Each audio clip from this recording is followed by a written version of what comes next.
I just completed recording this video, and only then I found out that I made a very big mistake. I address the director of the movie as Atul Agnihotri. It is Vivek Agnihotri. So I spent the whole day making this video. I didn't want to go through it once again. So I'm just putting this out there. Please forgive me and excuse my mistake. The director's name is not Atul Agnihotri. It is Vivek Agnihotri.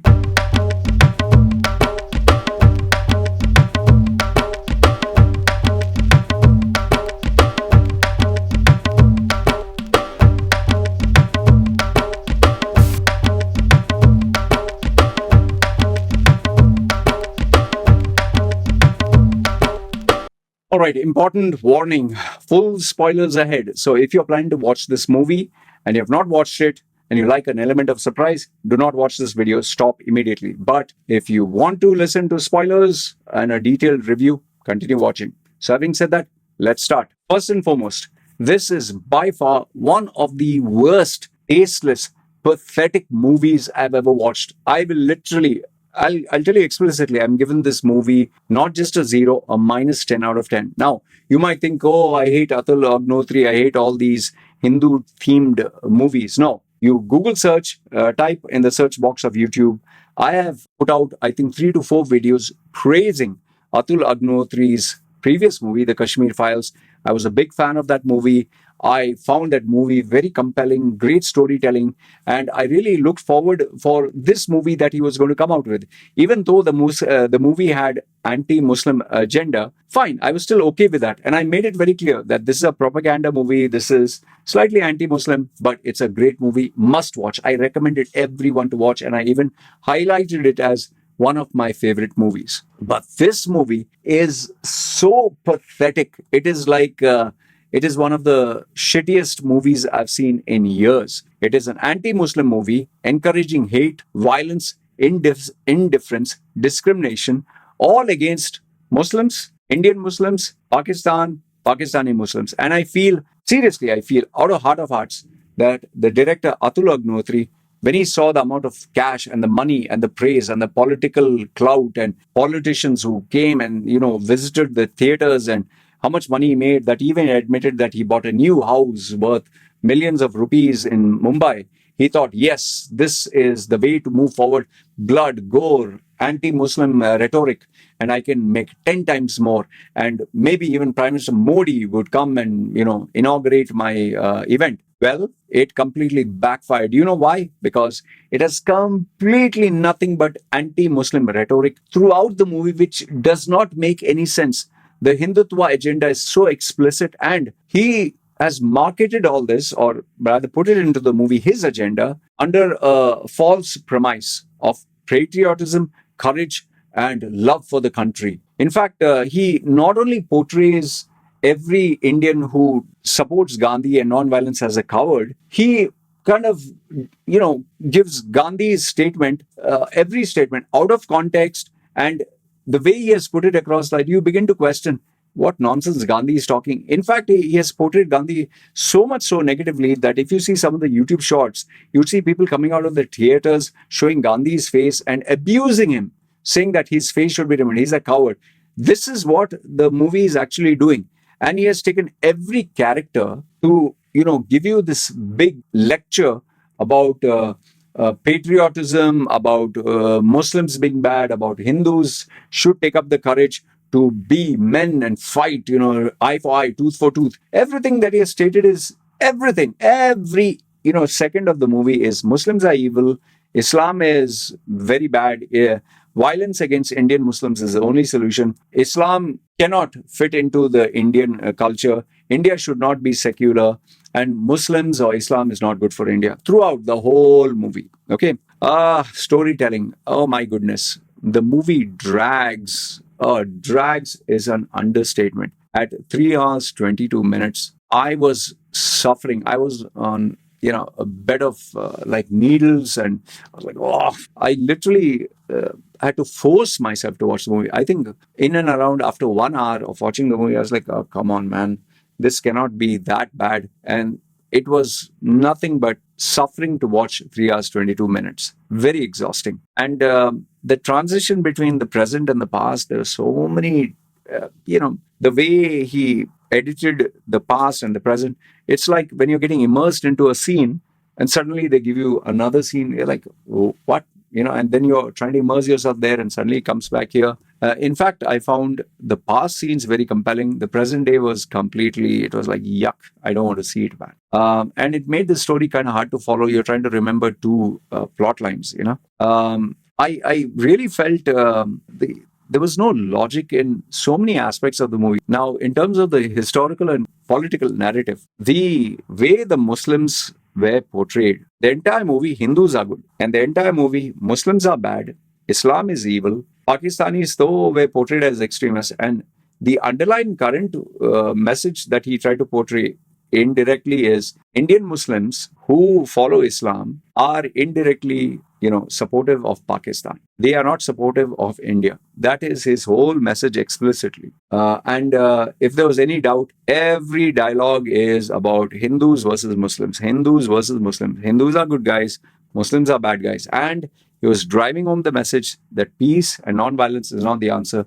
You have to give eye for eye, tooth for tooth, go against Gandhiji's principles, and he has vilified Gandhi to look like a actual coward or to look like a person. If you follow his footsteps, your entire generation will be wiped out. And he has tried to manipulate the logic Gandhi would have used to promote violence against Muslims and against Islam. Coming to Gandhi's portrayal, utter rubbish, absolute and utter garbage. Gandhi is, as it is, Anupam Kher is plump and has a round face. One is, if you compare, I'll tell you, sadly, you cannot compare Ben Kingsley's portrayal of Gandhi and Anupam Kher's portrayal of Gandhi. It is like, up there and Anupam Kher down here. One is, Anupam Kher was too white, skin was too pale white to portray Gandhi. He was well built to portray Gandhi. He was extremely energetic. Like in Ben Kingsley, at least he looks weak. Here, Gandhi looks like very strong and he was walking, he had a walking stick. When you have a walking stick, it is used for, you cannot walk. Like Ben Kingsley portrayed, he was weak. He needed support. Here, Anupam Kher's Gandhi is holding the stick up. It's not even touching the ground. He's just holding it like this and walking. Why the hell do you have a stick, man? And like when Ben Kingsley held, when he was playing Gandhi, he held a woman. He held her for support. Anupam Kher's Gandhi is holding it, hey, you're my girlfriend, let's walk. And even if you take support, it didn't show that he needed support. And every action of his is very fast. Every action of his it doesn't show his age at all. It's like, what the hell? Are you portraying Gandhi or are you portraying the muscular TRT version of Gandhi? Absolute utter nonsense. Total shite. The whole movie, 3 hours, 22 minutes.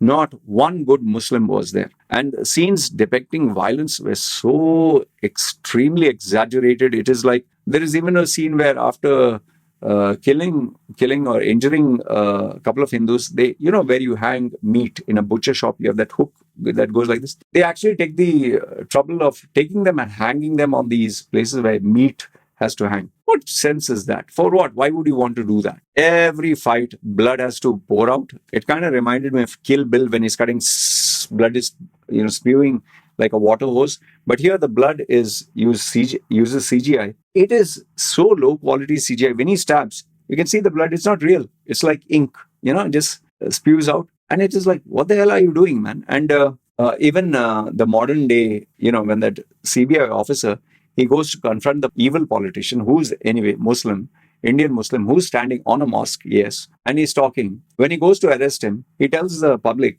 who are all Muslims anyway, they turn around to throw stones. If you see the scene, there are no stones on the ground, all right? No stones. All of a sudden, when they start throwing the stones, so big, they are black, it is raining stones, and the stones are bouncing like a ball. Tong, tong, they just bounce people and they run away.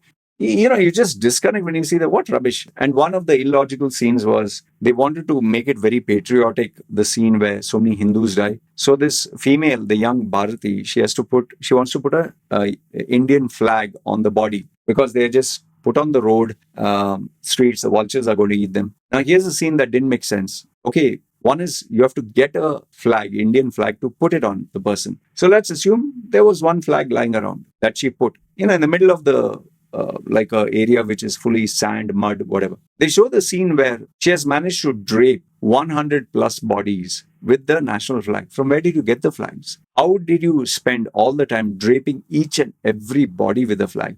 This is another scene that just doesn't make sense.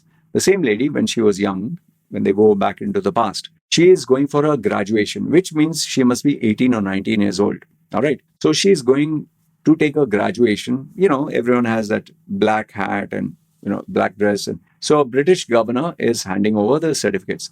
So they show young Bharati. She is going to receive, you call it convocation, right?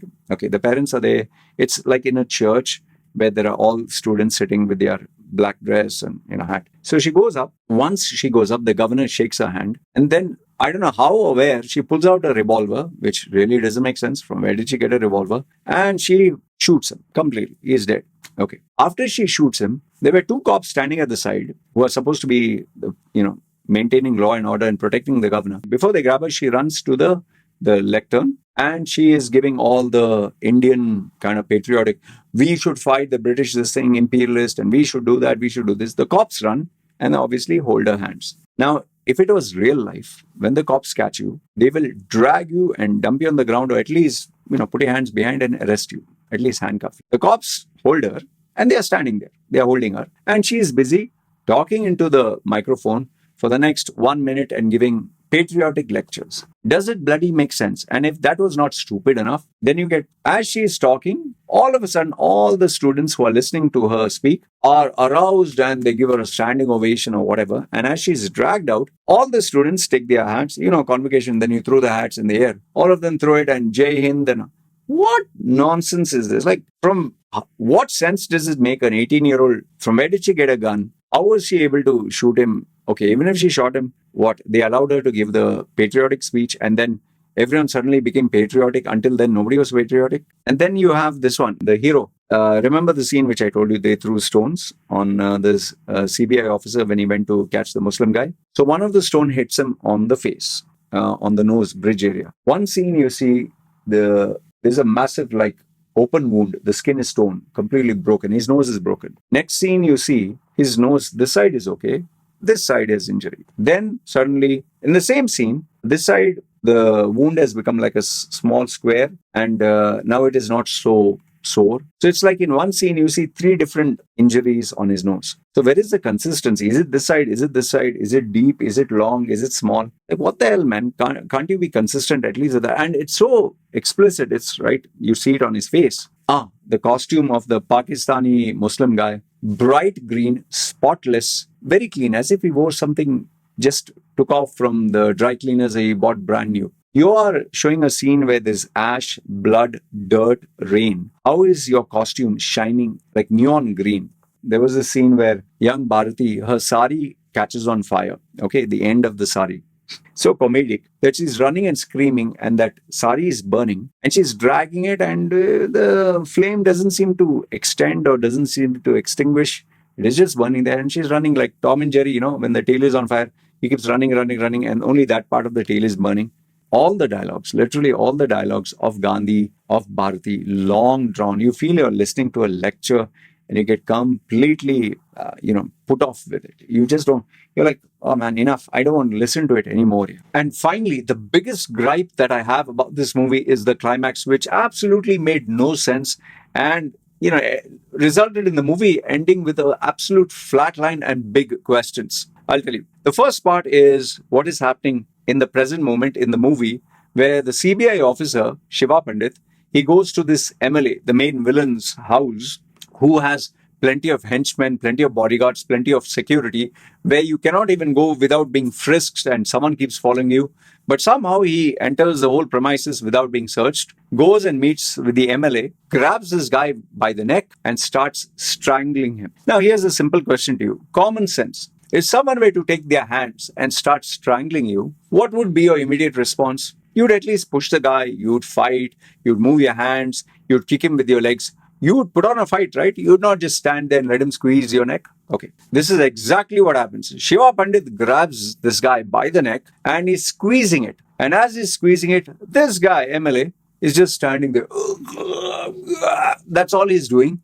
And then he pushed him against the wall and then he lifts him up. I don't know. He seems to have this superhuman strength. And as he's lifting him up and squeezing him, still the guy is only to He's not moving his hands, not moving his legs. And I'll tell you, you really must have some kind of grip strength to squeeze so badly that the guy dies. And if that was not stupid enough, the next scene they show him, driving his scooter going back home. You begin to ask yourself, okay, he killed the guy. Fine, okay, he has superhuman strength. How the hell did he walk out of the house without being checked, without anyone wondering, where is the MLA? Nobody went and checked the MLA. Is he okay? There were no bodyguards around him, nothing. He just somehow magically walked out of the house where there is nearly like 50 people. They never showed any of it, and he lands home. So the first part absolutely made no sense. The second part is the freedom fighter, who is played by, whose name is Amarjeet Arora. This guy, he's with the heroine, where they are on a balcony of like a Big Ben kind of clock tower, and they're looking down, and all of a sudden they see all these Muslim Pakistani, the bad guys. They come and they set everything on fire. He just puts, a flammable stick, and suddenly the whole town is burning with fire. And the next scene, they both run down. Common sense would have it, when you see that you're outnumbered, let's say 100 to 1, you run away, right? These guys, they run into the crowd where all these bad guys are there. And no sooner do they do that, suddenly everyone gathers around them and grabs both of them. And they are trying to fight all the, hundreds of people. Two people, one guy, one girl, fighting hundreds of people, which again doesn't make sense. And then if that was not stupid enough, finally, the execution is coming. And this guy has to make a spectacle of the execution. He could have killed him directly, just shoot him with a gun. But no, he takes the guy, puts him on the stage in front of everyone. Everyone gathers. They are shouting, Pakistan, Zindabad. And the girl, they tear her blouse from back and she's holding herself like this, too much of drama. And then after all that, he tells her, you're no longer Bharti, you'll be Aisha. They take a knife and they want to scar her, right, with the knife that she's Aisha in Arabic. Somehow the knife magically writes as a pen. It's CGI. It just, you put a knife, it takes time and pressure, right? He just like this, as if it's a marker pen. And then the guy is screaming, I'll kill you, I'll this and that. So what does he do? Tie him with two chains this way and give the chains to one motorbike. The motorcycles start, and somehow when the motorcycle pulls, his whole body from here somehow magically goes in a straight line and rips off. So one leg, one hand, one head is that side. The other side has the arm and leg. Magically, it just cuts off like paper. Okay. And then they take it around and they make a spectacle. The intestines don't fall out. The innards are still intact. The blood is, splattered, but there's no more bleeding. It looked so cartoonish. I didn't feel horrified. I didn't feel strange. I just wondered, what? Like, if you see the movie Bone Tomahawk, which is a 2015 English Western movie, there's a very graphic scene towards the end where they actually split a human being into two. They show Red Indians do that. They are cannibals. Very graphic. If you see that, I'll tell you, you'll get scarred for life because it's so realistic the way they showed it. That is something I call realism. This, what I call, is cartoonish. And the CGI was so bad. You begin to wonder, did he just, do this just to, have the scene completed under budget? And then after that happens, obviously she cries. Okay, and they go flashback into the present day. And then the movie ends. And I'm like, that's it? That was the climax? That's the end of the movie? It was so abrupt. It was like, you begin to ask yourself, you showed me this whole goddamn movie and the ending didn't make any sense. Like, what are you trying to tell me in the end? At least give me a narrative. At least have someone talk and say, okay, Calcutta, so many people died. This is what happened. And this was the conclusion. And to this day, we have this problem. Fine, at least give me a conclusion. You just end the movie after it does, the end. So overall, that was so pathetic, which really, it leaves you with a bad taste in the mouth. It's like you're watching an incomplete movie and you're wondering, why did I come and watch this movie? So overall, I felt, what could have been a very powerful drama, what could have been a very powerful story, because remember, I liked Kashmir Files. This was a shit show, complete shit show. And it is a movie I rate among the worst that I've seen, among the worst. I would honestly suggest, please don't watch it. Don't waste your money. This is not a movie worth watching. In fact, if you get it to watch in the current subscription that you're watching for free, only then watch it and waste your time. And you'll understand why I'm saying this is a terrible movie. Having said that, you decide if you want to watch it or not. But I've given you my analysis. I would love to know your thoughts. Comment down below. This is me signing off.